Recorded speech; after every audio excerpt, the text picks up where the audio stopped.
What's up, YouTube, and welcome to another episode. I was actually working on this rhythm right here. Sounds pretty dope, and I figured I want to show you guys about sidechain and compression. Alright, so I added this synth line. It's very muddy. It's actually not the synth line that I wanted to have for the groove, but I figured let me over exaggerate it so you get the concept. Alright, so what we're gonna do, we're gonna add a compressor. We're gonna add the compressor to the synth channel, okay? And if we just press sidechain, and we're gonna take the input from our kick, so that way you create space every time it kicks.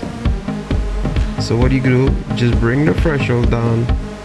So the threshold in this case acting like, like if you're in a party, less people in the party, then you have gain reduction kicking in, which is less people in the party, more space. Alright, you see that pulse? So the synth is reacting based on the kick. Every time you kick, then there's a space that creates to give that pulse effect. So what you could do now, you could just play with the frequencies from the synth.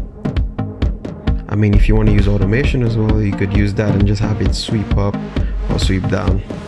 It's a simple yet effective trick to creating some cool effects, especially if you have a kick. You could use it with a pad as well. Try experimenting with your toms or anything. Sidechain compression. Thank you